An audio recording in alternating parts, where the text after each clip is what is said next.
A very wonderful evening and a warm welcome to UBC News tonight. It is the 18th day of February 2021.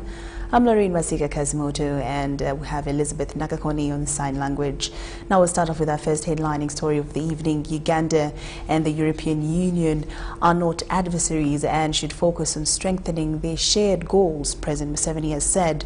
Now the President made the remarks today at a meeting with the European Union envoys at State House in Tebe, and the envoys were led by their head of delegation, Attilio Pacifici.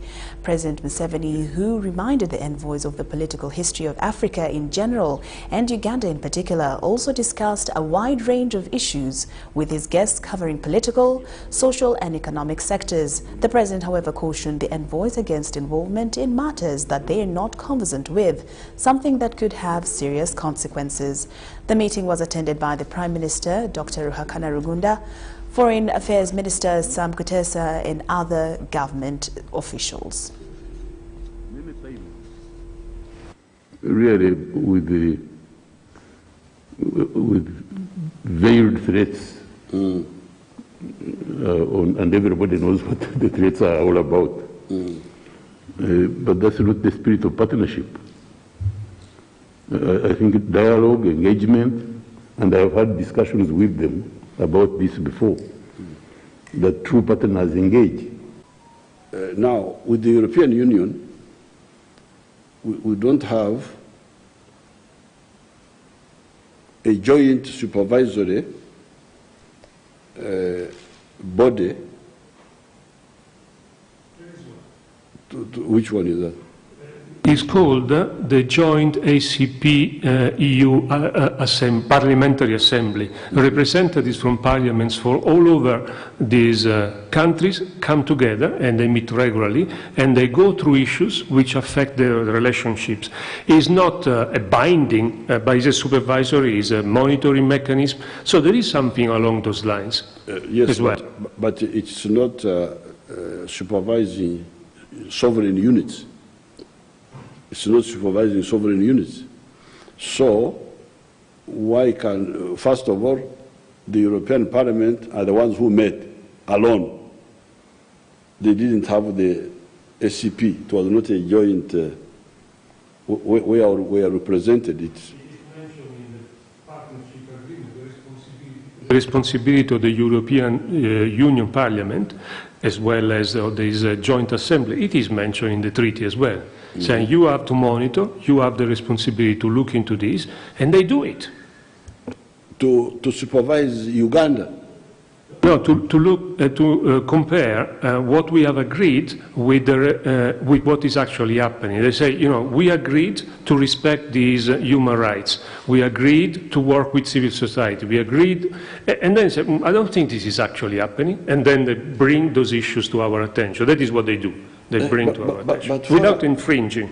But for us, you see, if we agree on by agreement, it is not transfer of sovereignty, we agree, then who interprets that agreement? What we really are we really, very often we are presented as enemies. Is it so? You see, the problem I see in the West, really, you have two problems now, and that's why you waste our time. Because there's nothing that we don't know, either in Africa or in the world. So, but what I see on your side, you seem not to have enough information. You seem to have two problems. You seem to have some deficit in philosophy, but also deficit of information. So therefore, when it comes to now, the question is, are we enemies? For us, we don't see you as enemies. But somehow, you don't see that by involving yourselves in matters which you don't understand well, and which you shouldn't, even if you understood, these are not your matters, these are our matters, these are our internal affairs. Even if you had a good understanding, it would not be in order for you to involve yourself. So I thank you very much. We have had a very good discussion, and we are now discovering that we are not enemies. Certainly, we don't want to be the enemies of the Europeans, because many of them are our good friends, especially the ordinary people.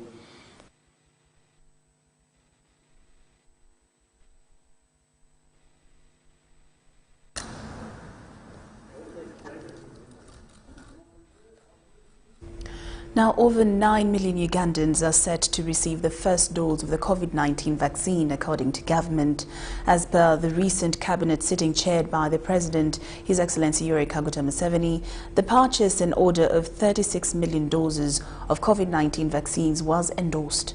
While addressing the media in Kampala, Minister for ICT and National Guidance, Judith Nabakova, revealed that the vaccination exercise will be rolled out in 3 phases.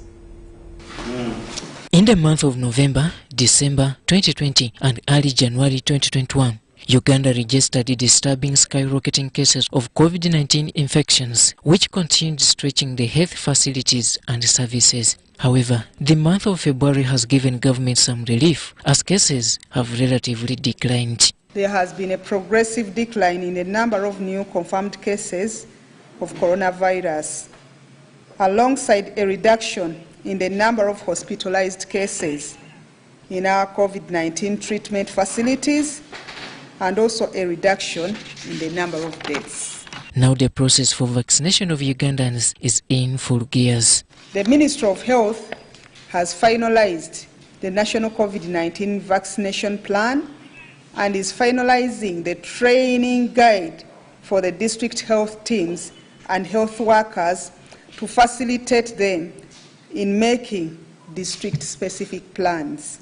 In the recent cabinet sitting chaired by President Yoweri Kaguta Museveni, the purchase and order for over 36 million COVID-19 vaccine doses was okayed. On Monday 25th, 2021, Cabinet directed the Ministry of Health to place an order for COVID-19 vaccines to cover vulnerable people, estimated to be 20% of the Ugandan population, that is 9 million Ugandans.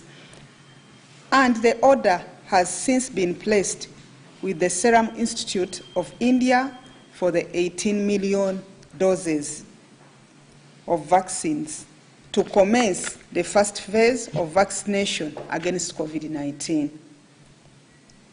The Uganda has put out a total order of 36 million doses.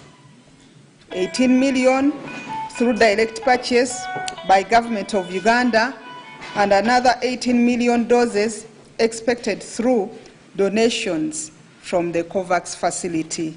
The three-phased vaccination consignment, whose target is for 9 million Ugandans, will be applied on teachers, security personnel, the elderly, and high-level government officials as first beneficiaries. Uganda plans to vaccinate 60% of its population in 3 phases, each phase targeting 20% of the population, equivalent to 9 million people, starting with persons at high risk of contracting the disease by nature of their work. All are vulnerable to severe disease or death, such persons as aged 50 and above years, persons aged below 50 but with comorbidities, teachers, security personnel. When we talk about security personnel, we mean the police, prisons, and UPDF, plus intelligence services, health workers. The ICT Minister, Judith Nabakova, also shared updates on the forthcoming commemoration of International Women's Day. That Uganda will join the rest of the world to commemorate the International Women's Day on the 8th of March 2021 at State House Entebbe, under the theme, Building on Women's Strength for a Better Future in a COVID-19 World. Minister Judith Nabakova also extended her apologies to the media fraternity in regards to Wednesday's scuffle at the UN Human Rights Offices in Kampala, where a section of journalists were brutalized by security operatives.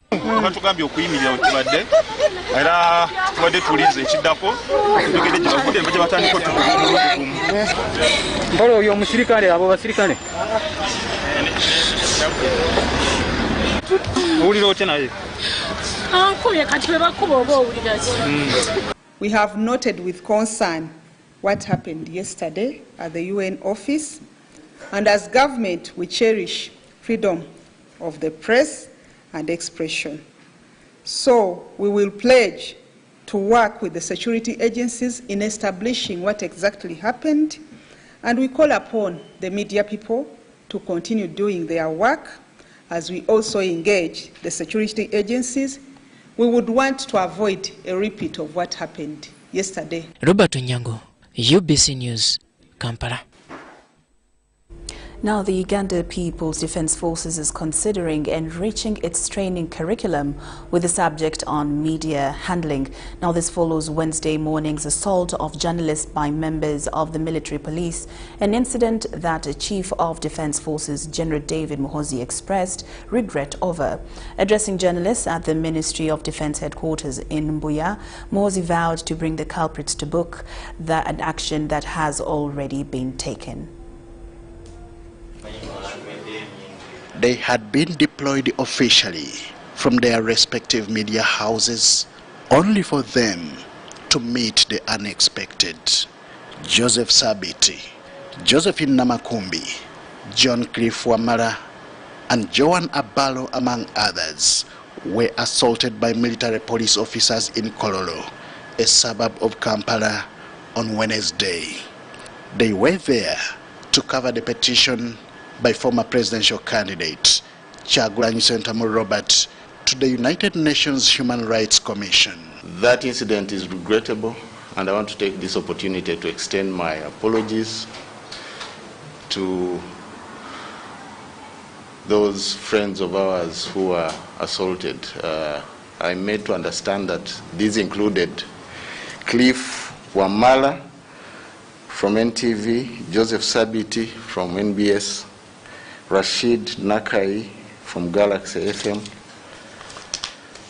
Timothy Murungi from Vision Group, Irene Abalo, Daily Monitor, Josephine Namakumbi, NBS, and Jeff Tresige, NTV. Describing journalists as friends of the state, the Chief of Defence Forces, General David Muhoozi, vowed to deal with the errant officers. The UPDF cares and recognizes the importance of a smooth partnership with the media and, of course, the population, our bedrock. Therefore, we would be the last people to target journalists or anyone for that matter in an illegitimate way. Appropriate action will therefore be taken against the identifiable culprits, and you will be accordingly informed. And like they say, action speaks louder than words. The errant officers have already appeared before the lower disciplinary court of the UPDF. The 7 officers, including their commander, Captain Jesse Odwenyi, have been sentenced to various punishments, including severe reprimand and about 2 months in military prison. This was a deterrence measure to show that if you make a mistake, if you make an operational mistake, if you make a tactical mistake when you are on duty, you will be charged. And anybody who does that, we don't close an eye. And that's why these soldiers were charged and sentenced. Going forward, UPDF is to introduce a media engagement course in its training curriculum to avoid a repeat of such incidents in future. We need, from our perspective, I think, to enrich our training curriculum regarding the subject of handling the media. handling the media. It's one aspect I think we haven't done comprehensively, but there's time to learn, there's time to pick lessons, and this is one such time. Never mind that it has come in this way. For now, it is a show of remorse and a pledge of financial support to the injured journalists to enable them meet their medical bills. We can't roll back the injuries, but what we can do is to make it as easy as possible for those who are unfortunate to suffer the injuries by helping them on their medical bills. Henry Okrut, UBC. Now, President Yoweri Kaguta Museveni's lawyer, Hussein Kashiringi, has refuted National Unity Platform President Kyagulanyi Ssentamu Roberts' pleas and threats of withdrawing his court petition, asserting that Kyagulanyi and his lawyers are on a time-wasting mission. Mr. Kyagulanyi has threatened to withdraw the petition, citing alleged limited operation and sabotage by government agencies. Supreme Court on notice, while noting that there is precedent to the fact that evidence. During a media brief at his Kamwokya-based party offices on Tuesday, 16th February, former presidential candidate and principal for National Unity Platform, Kyagulanyi Ssentamu Robert, threatened to withdraw the petition in which he is challenging the outcome of the 14th January 2021 presidential polls. If they don't accept the clear evidence to them, then we shall have no option but to withdraw from their court. Kyagulanyi's cries follows the Supreme Court's refusal on Monday, 15th February, to table more affidavits on grounds of breach of time. So they gave a schedule on which each party is supposed to do. Filing over the affidavits of each side was given a lifespan. And what we have got to note is that what the judges pronounced was an order. It's not just a talk. Now, no party is supposed to change that along the way. A timetable was set, and Honorable Kyagulanyi, the petitioner, was directed, it was a directive of court, was directed to file all his affidavits by the 14th of February, that was Sunday, by 5 p.m.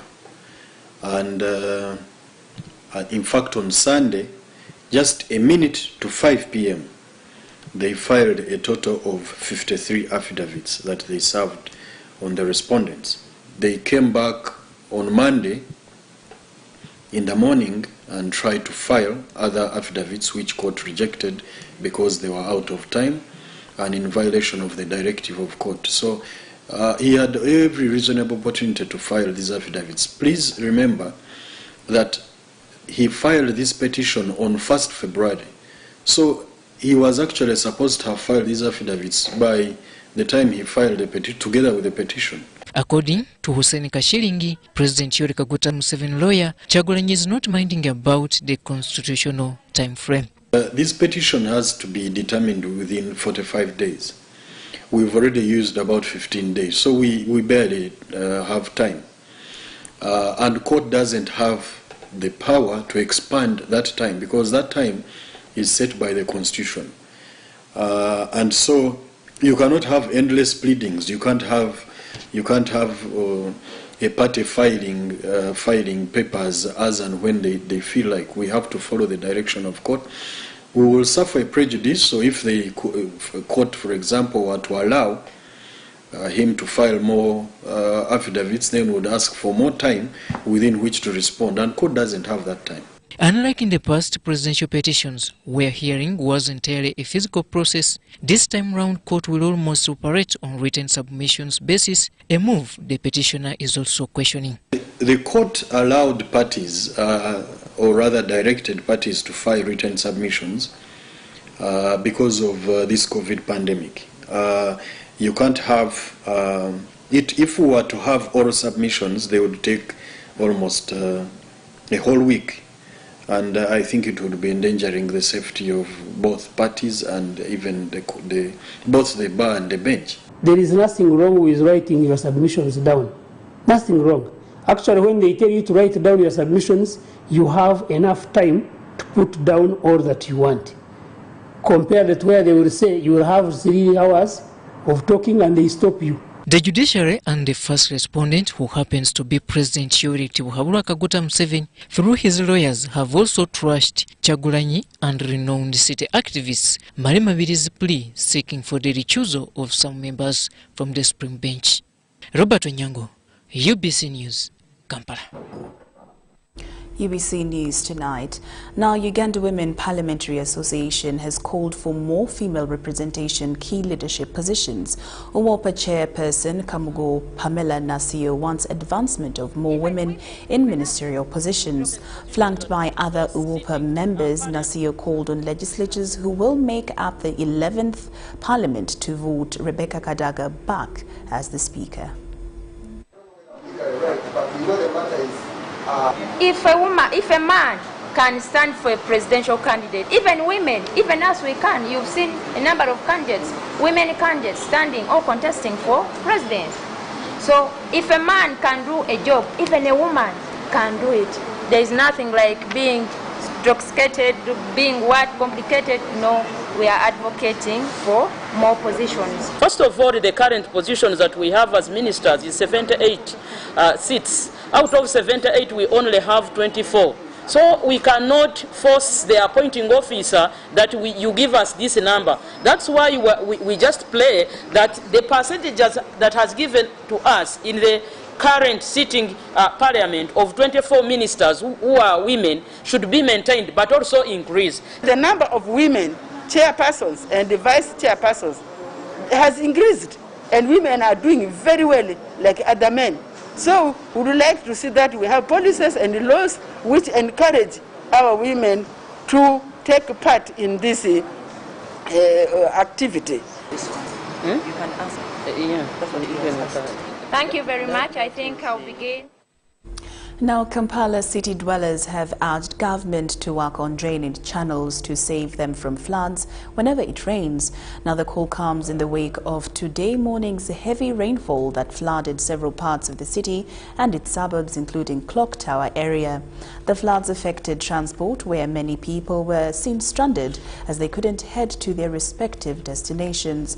A person had to part with between 1,000 and 2,000 shillings to be helped to cross to a safe area, either on a bicycle or on a porter's back.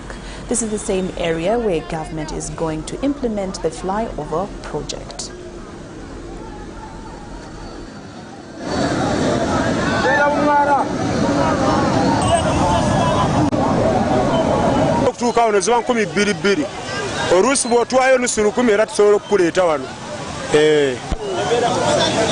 Embera era fena ffe tunyigiriza naye lwakuba kale naffe twagala okukola ati embeera eriko mu Kampala byakutereezaamu enguudo zanguweko amangu naffe tufune eddembe ne bodaboda muzeeyi aziveeko ekiro akawungeezi tukole ku ssente gavumenti tuyambe entereze kuwanda amazzi gasusse bannaaye gavumenti tuyambe abantu be batambulira tugondoovyeko amazzi gonna gajjudde wano tulina we tuyita naye ng'obuvunaanyizibwa bwa gavumenti nkubiriza gavumenti erongoose ekibuga nze nasoseewo ndi mitwalo nga 6 natandikire ku 13 nenda ku 2 katuli ku lwasalwasa banange kubo enkuba bwetonya nnyo nze wano wembeera gyazibye emyala tubeerawo kati guno omulundi gwakubiri nga ndaba guno omwala gukola ki guziba okuyitawo obuyisi amazzi gajula twala muntu naye kati obukulembeze baba batuyamba ki nnyo waliwo ekinyawo wansi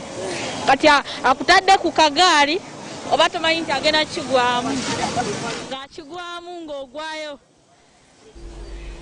All right, now the Public Service Commission has now switched on the online modern application recruitment system as opposed to the traditional one of hand copy delivery.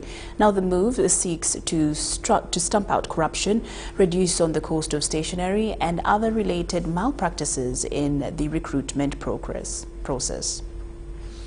With the invention of new technologies and usage of internet technology that has changed the dynamics of the world, Public Service Commission has also transformed from the then system of pen and paper registering, which was characterized by delays, to e-recruitment. They will do a written test And there will be invigilators, there will be police security, there will be all kinds of support services. So that exercise, there will then be a short listing for the 200 people. We take 6 candidates per post. So that means we will have 1,200 young people to come for the oral interviews. Public Service Commission Chairman Justice Ralph Ochan says the new innovation is to curb malpractices in handling selection examinations and the large costs incurred in the process. Innocent young candidates who have come from all over the country to say, look, the process is long, I can do it for you. Let me go and pick the phone for you. Give me 1,000. The children apply online. Those who have no capacity, who have no access to computers or smartphones, we have a small research center downstairs. They can come and use our computers to apply. Over the last years, many of our own staff have been caught in that malpractice, and we've dealt decisively with them by either dismissing or prosecuting them. So that has been, and even those who used to mark these papers, you could reach them, and they would give you marks which you don't deserve. All this is now out. Within a space of 3 years, Ochan says the Commission will also give chance to persons with physical disabilities to engage in the program with assistive devices. We've tried now to deal with the issues of people with disability. We have a braille unit which you would see. I think it's Monday when the disabled will be doing their aptitude tests. And we have a special room for those in wheelchairs where the elevator works. Also to note, the applicants, once successfully nominated, shall work in different government entities. The average number of applicants to be handled per day is 1,750, and a total of 12,639 applicants will be attracted to 151 vacancies. Out of these, 9,804 are to be subjected to aptitude tests to determine those going to the next level of assessment, and the exercise shall be conducted at the Institute of Computer Science at Makerere University.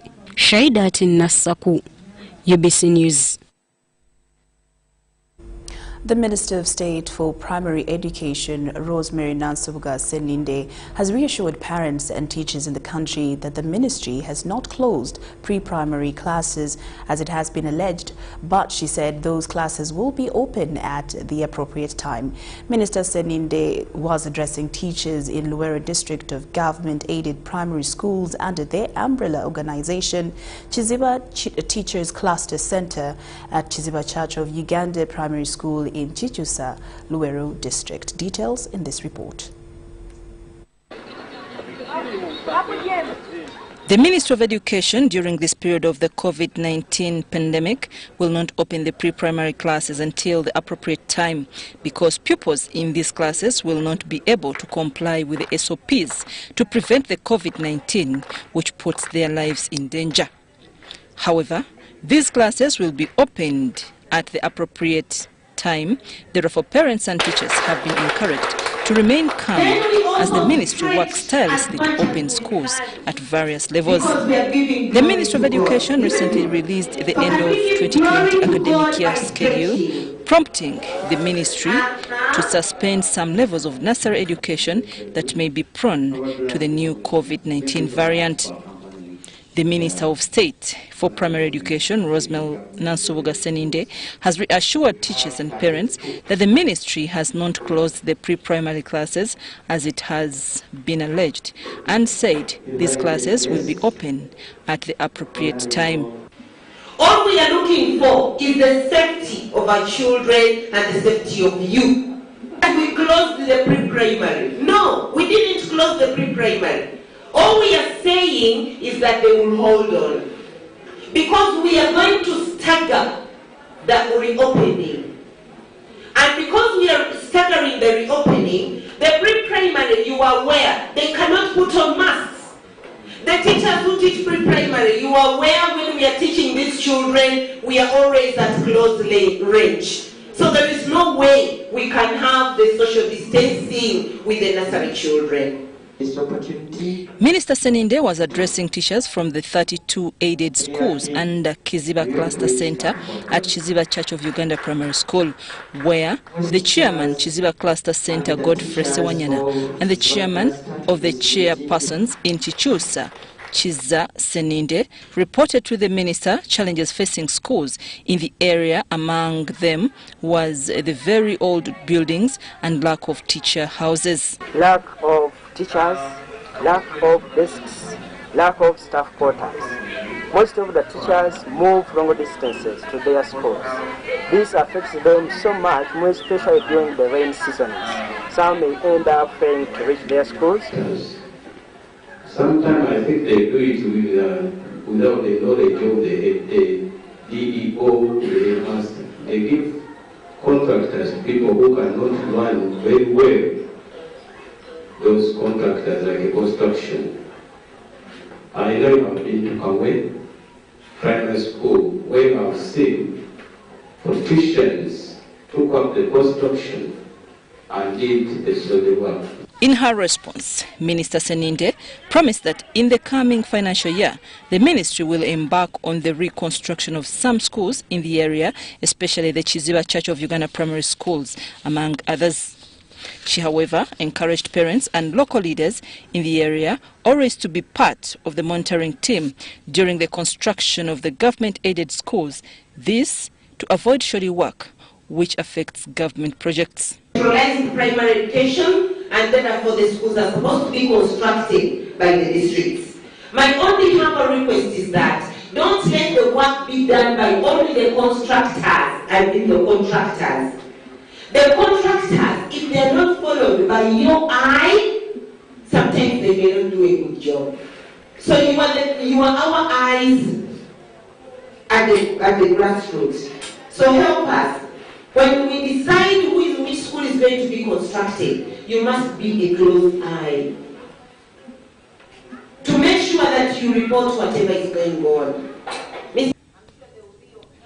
The minister, while in Chichu-Saluwero district, donated boxes of hygiene and sanitation, textbooks to various schools and encouraged head teachers to allow finalist students who got problems during the lockdown, like pregnancy, among others, to sit for their exams.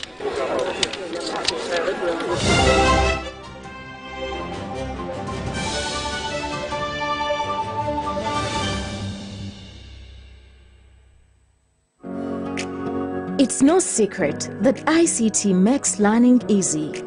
The strides made in our field couldn't be possible without it.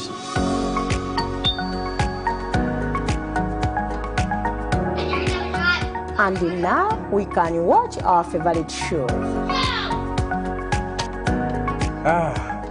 My radio is my best friend.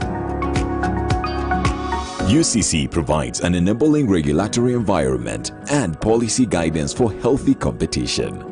We also facilitate ease of doing business in the communications sector through licensing, standardization, spectrum management, tariff regulation, rural communication development, and consumer empowerment. An informed consumer is an empowered consumer. UCC supports local content and innovations. Driving the development of a robust communication sector in Uganda is Uganda Communications Commission. Today tastes like a new tradition, like an old favorite. Tastes like all hands on deck and all eyes on the prize. Today tastes like a piece of the action. And it never tasted this good.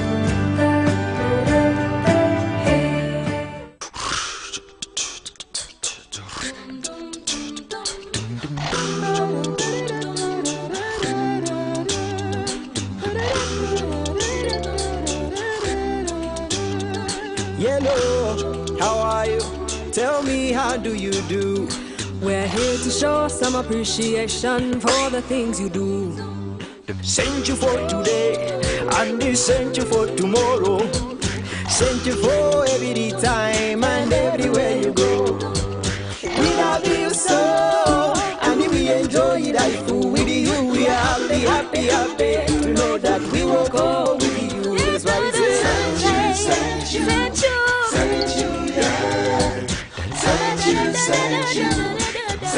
Thank you for choosing MTN. Use MTN mobile money, bundles or other services to get Thank You points. The more you use, the more Thank You points you get. We look forward to many more years together. Thank you.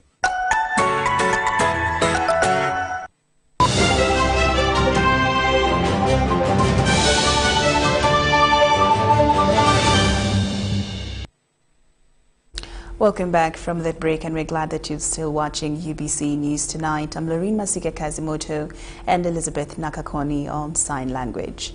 Moving on, the Ministry of Finance, Planning and Economic Development in conjunction with the Ministry of Works and Transport have put in place modalities that will enable local contractors access credit.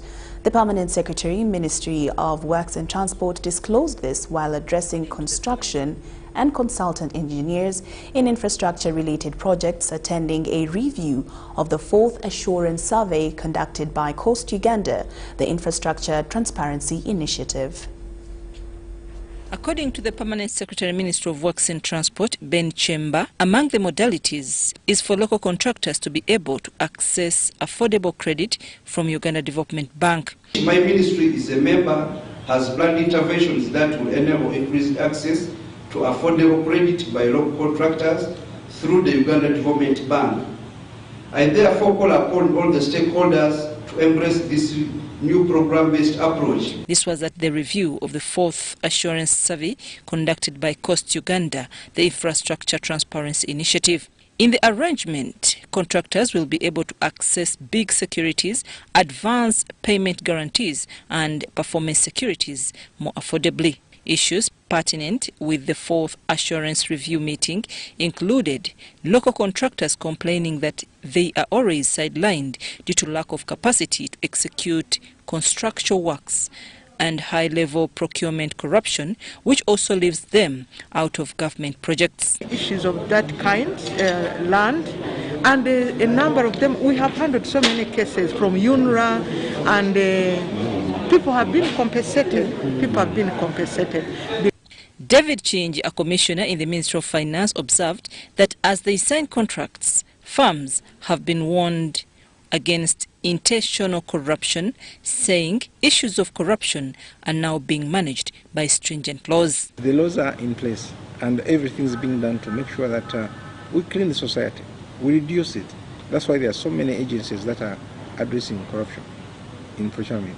Not only in procurement, but in the whole procurement cycle. The coordinator, Coast Uganda, Olive Kabatwaire, observed that the Assurance Survey on infrastructure projects has enabled them receive feedback for the first time to enrich the final report that will be shared among all stakeholders. We are committed to following up the different stakeholders to take action on these issues. At Coast, we believe in action, acting on commitments so that performance in the sector can continue to flourish. The 4th Assurance Survey looked at high-spending entities that included the Ministries of Health, Education and Sports, Works, KCCA, UNRWA, Wakiso District and the new parliamentary building.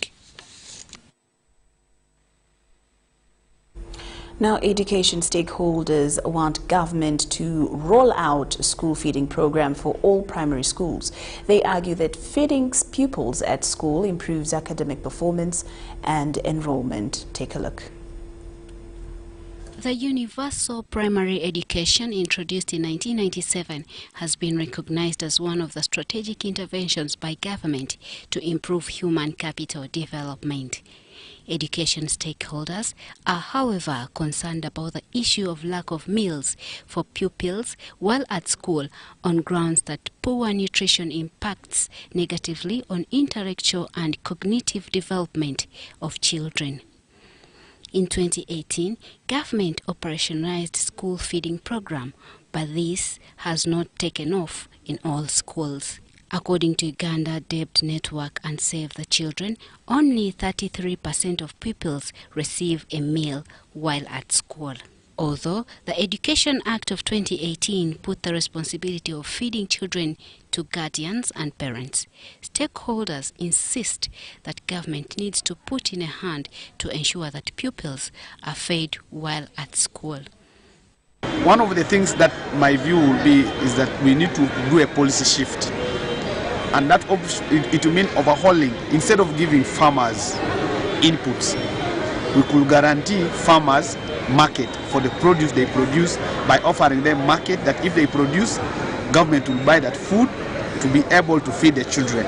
And in doing so, farmers will be able to buy inputs themselves because they are sure of the market of the inputs that they generate, and they'll be able to get money. That we can work within the confines of our current budget resources, still deliver school feeding interventions under UPDF program in Uganda. And one of the ways is for Operation Wealth Creation input materials that are distributed in communities to also be extended to schools. So you consider a school as a household or as a group of households that supply as much maize seeds that are required, as well as the livestock. However, the National Children Authority is engaging with local governments to ensure that they incorporate feeding of pupils into their budgets. At this level, we sit with the technical planning committees and the district councils, calling upon them to plan for issues concerning children, including school feeding. Because as per the Local Government Act, the councils, the district councils have a mandate. They are given that powers to plan and budget for what? For all of people in their district, including children. Challenges withstanding, the Universal Primary Education Program has helped to increase Uganda's literacy level from 43% in 1997 to 76% in 2018, and enrollment from 3.1 million in 1997 to 7.4 million in 2019. Jenny Ramcha, Adiana Kuti, UBC News. Makerere University senior researchers have called on government to review the alternative learning methods set for learners in the education sector. Now, this follows a recent study on provision and uptake of alternative learning methods in secondary schools. In the COVID-19 lockdown show that the pandemic created enormous destruction of the education systems in history. The projected cheap internet services by government, increased supply of reading materials and sensitize e-learning, especially to rural schools, among others. A 2020 research on provision and uptake of alternative learning methods in Uganda's secondary schools in the COVID-19 lockdown shows that students in urban schools have ample access to ICT facilities compared to their rural-based counterparts. The research was conducted by 6 Fresho Makerere University researchers in rural and urban schools countrywide, where it was revealed that television was the most preferred teaching alternative method, followed by smartphones. This was during Dissemination Summit funded by the government of Uganda through Research and Innovation Fund at School of Business, Makerere University. For instance, teaching via radio, all the students we interviewed said it is very, very difficult because they don't see the teacher. And because they don't see the teacher, the kind of attention they give is always low. But they would prefer a situation whereby they can see a teacher. We realized, one, that the material supplied by the Ministry of Education did not reach most of the places, especially the rural areas. Ministry of Education and Sports applauds Makerere University researchers for the timely and accurate professional findings, which are going to help government choose best alternative methods. As Ministry of Education, we are very pleased with the study because as we take decisions, we need to be informed. And research is one way that we can take informed decisions, because then we are looking at what is happening on the ground and then taking appropriate decisions. It was resolved that the Ministry of Education and Sports establish its own radio and television stations, monitor distribution of learning materials, and that government makes internet cheap and accessible to learners. Parents, teachers, and some officials from the ministry, we all agreed that we need to go on with the blended learning, that even if schools are opened, we should have a mixture of both e-learning. Doing mathematics. At this time it is senior 6 during chemistry. So there is a clear program that they can follow. Then that would be much better than just buying space on the TV stations. The government should try as much as possible to subsidize these gadgets. Where possible, they can remove tax, for example, on tablets, laptops, or encourage manufacturers to come here in Uganda and manufacture this. The researchers concluded that once government works on some of the identified hiccups in the alternative learning methods, education to all learners countrywide would be eased. Story by Robert Whiter for UBC News. Now, journalists have called upon news bureau managers of all media platforms to deny security airplay in protest of the recent beatings at the hands of security personnel. Now, this was during a press conference held here in Kampala.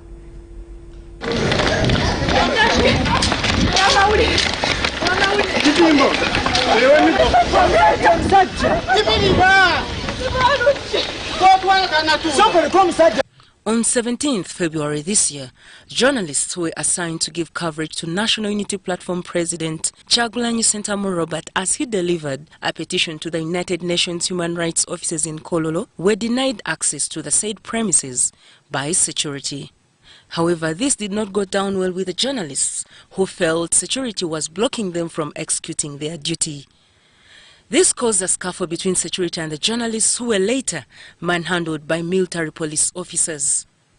During a press briefing addressed by journalists, Daily Monitor's Abubakar Lubowa tasked news editors to boycott security activities if their issues are not addressed. Asking the gatekeepers are the editors, to start acting.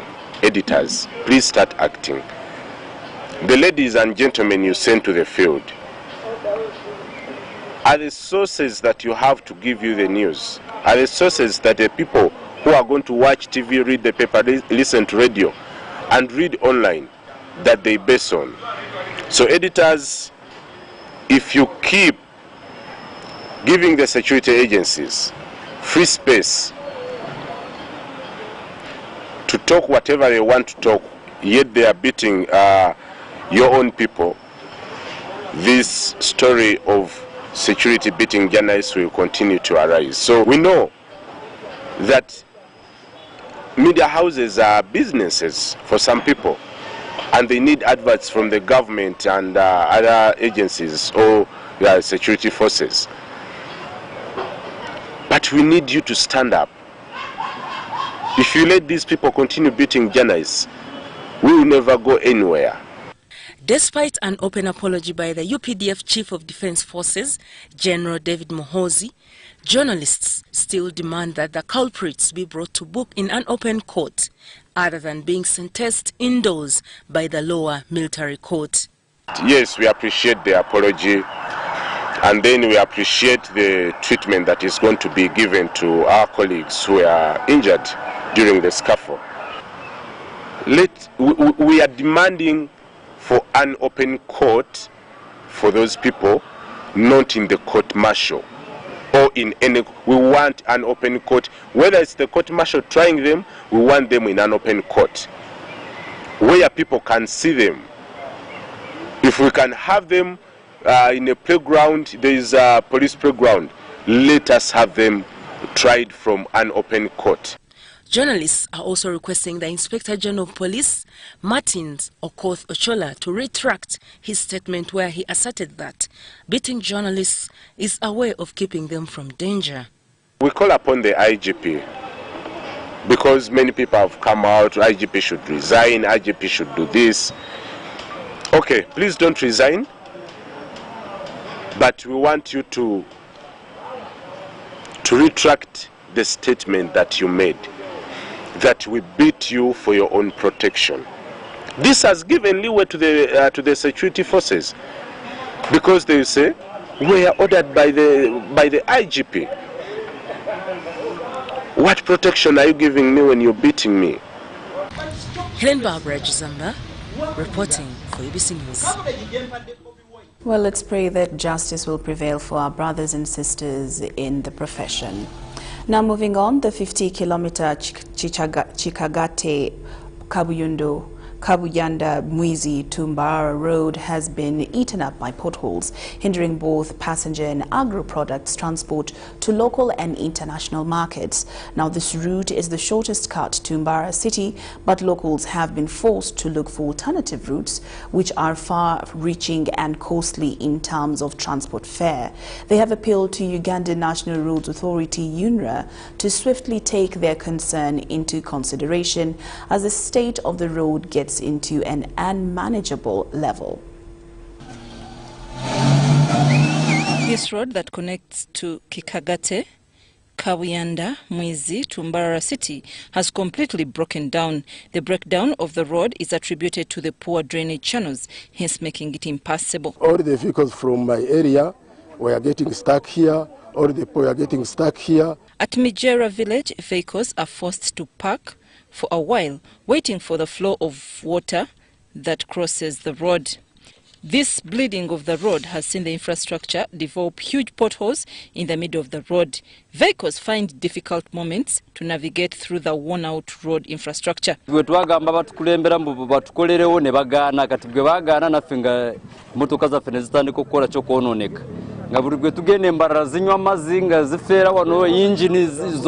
the interim, locals here have put a temporary wooden makeshift bridge to enable them cross from one point to another. This is not the only spot that has made this road impassable. Vehicles and taxi drivers have since sought for alternative routes, which also have their own challenges, including charging huge transport fares and time consuming. Because if the road is bad, one, the taxi driver uses more fuel, more time on the road, and even the vehicle breaks. So in order to cover all the costs, definitely has to increase the price. And when it increases the price, it's we the people, the community who suffers. This area is entirely known for growing matoke, but buyers have been forced to abandon it due to lack of connectivity to the market. Even those that managed to reach have since reduced the prices from 15,000 to 3,000 shillings. The owners of the vehicles were fearing to come this side, so that you find that the demand this side was so low, and the few who would come would actually pay very little to our farmers. For example, a bunch of matoke was now around 3,000, 4,000. Julius Ahura, the Mbara station manager for UNRA, told UBC on phone that they are aware of all the damaged spots on this road and promised to work on them. Yeah, we have plans to work on that road probably within by the end of February, because our equipment, they are still working along Kabohe Kabira road. That's where all our equipments are. The drainage improvement equipment. So from there, we are going to Mwizi Chikagati. But as UNRA prepares to undertake serious upgrades, locals, together with the Isingiro West MP-elect Arinai Ruben, have started putting in place temporary measures along the stretch to ease their transport. Because I think the constituency was very big, even when they are working, they could not reach anywhere. Because even when I see the other side, which remain the other side, the roads are as poor as this side. So I decided with my people to give a hand and work on this road. Away from Isingiro West, there is also a bridge in Isingiro North that is on a verge of collapsing. This bridge at Omukiko was not worked on when the district was upgrading the Kaberebere Nyabuyanza Road. Locals call for the intervention of the relevant authorities to ensure all their roads are put into good use.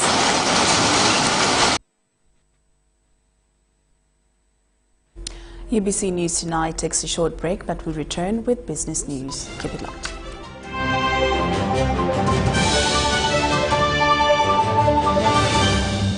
Your safety while using electricity starts with having a certified technician to wire your premises. Do not use Camufo. Socket. Chisaka, now that the wiring is complete, how do I get power? No. I'll get you power in my own way. And you don't even have to worry about the bills. I'll bring them myself. Is your neighbor there? She went to work. Does she have power? Yes, she has. If your neighbor has the power, you have the power. Desist from illegal connections because they are not only dangerous, but could lead to prosecution and death. Tisaka, what is this? Oh my God, I'm from Umeme. I did not say Umeme. I am from Umeme. At Umeme, your safety is our top priority. Report illegal practices to Umeme when you detect them. Download the Umeme app for other services. Stay alert, stay safe, save lives. Umeme, powering Uganda. Today tastes like a new tradition, like an old favorite. Tastes like all hands on deck and all eyes on the prize. Today tastes like a piece of the action. And it never tasted this good.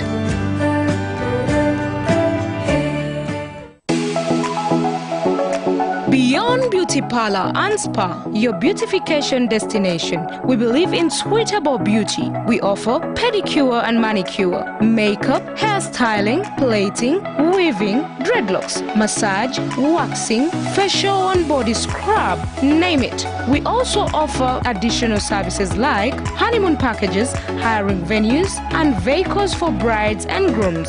Training interns from different beauty schools. We are located on Uganda House, ground floor 5. Call to book for your appointment on 0702 645 015 or 0414 696 229. You can WhatsApp us on 0752 645 005. Email us beyondbeautyparlor@yahoo.com.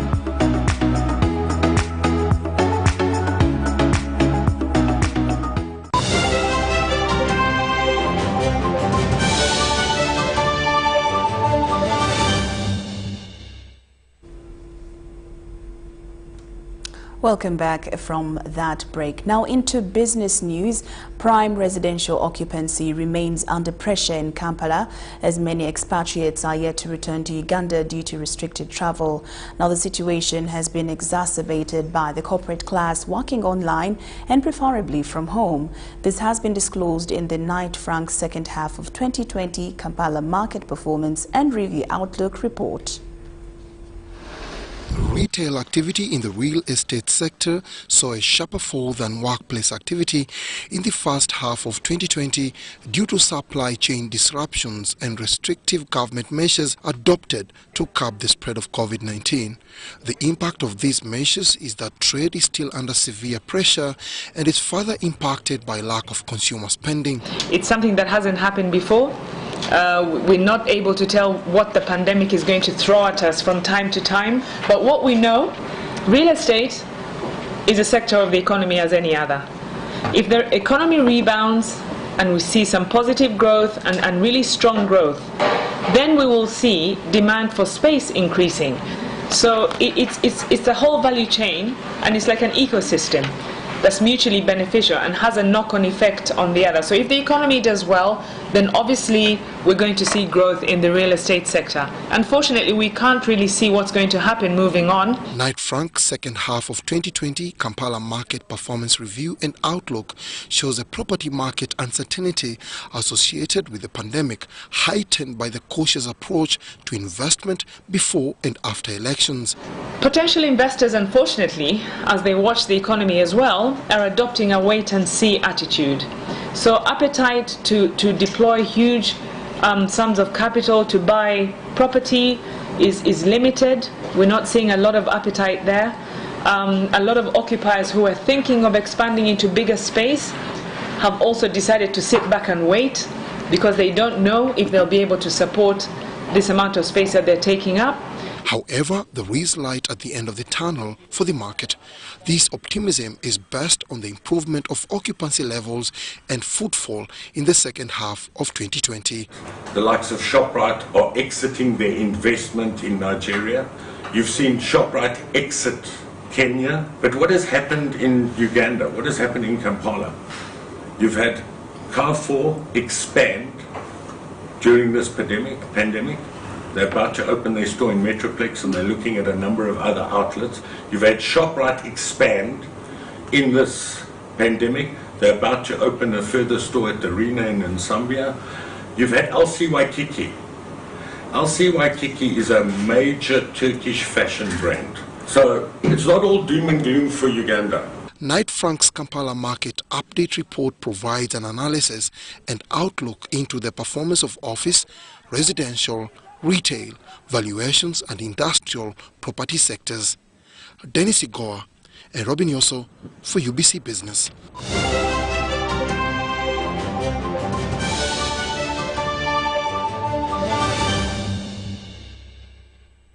And into our international news, the World Health Organization has asked 6 African countries to be alert for possible Ebola infections, as Guinea on Tuesday reported new cases, and Democratic Republic of Congo said its new infections were a resurgence of a previous outbreak.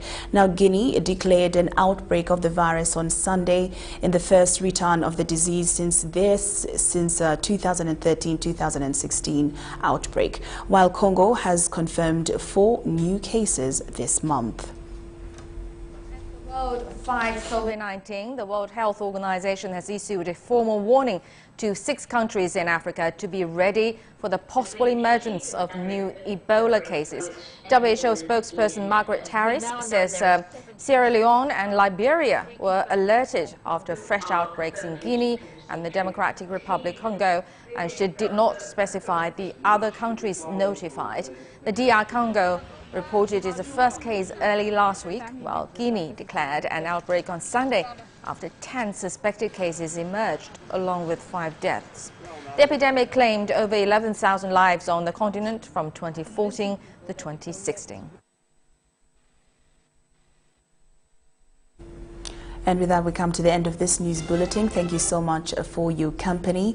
On behalf of the newsroom team, myself and Elizabeth Nakakoni, we wish you a lovely night. We leave you with Semper Alex Kim to give us a look at what tomorrow's weather will look like. Good night.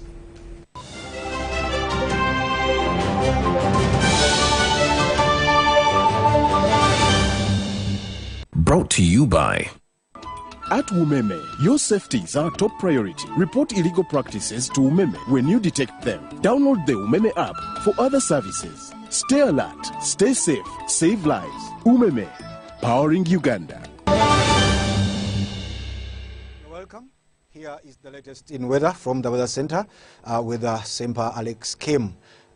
Lake Victoria Islands woke up to morning showers that also included parts of Kampala and Entebbe. By 9 a.m. This morning, various parts of the country reported some rainfall, like Masika reported 37.6 millimeters, while Kampala 33.4 and Kabale 5.5 millimeters of rainfall. Now, the kind of weather we are seeing is mainly because of a shift in the rain belt to the south. That is why the southern sector of our country is quite active. In the morning, we do expect to see parts of the Lake Victoria Basin as well as some parts of the eastern have chances of some light isolated rainfall. Whereas in the afternoon, we do expect a pickup of thundering rainfall across the southwestern part of the country. Because of this, we do expect temperatures to rise to 33 degrees Celsius. That will be across Karamoja region, 27 in the nation's capital Kampala, while in Kabale Highlands we are forecasting at 21 degrees Celsius. And elsewhere across the globe, we are forecasting a continuation of falling snow that will be in New York at a daytime high, which will be only 1 degree centigrade. But for Cairo, we do expect sunny intervals at a daytime high of 16 degrees centigrade. Well, that concludes it. Stay tuned. Let's meet again tomorrow, same time.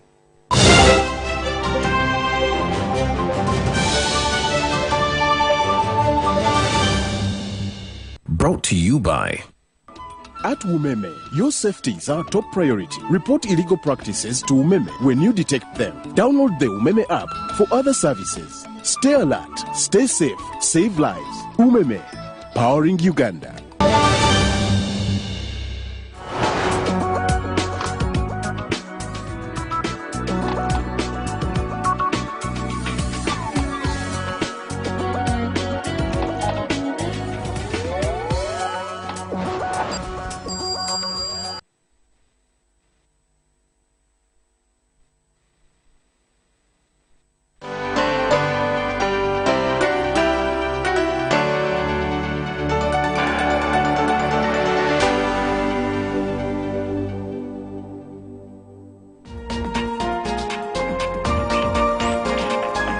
this weekend on UBC. I've seen a lot of people who are like me, but they don't care about life.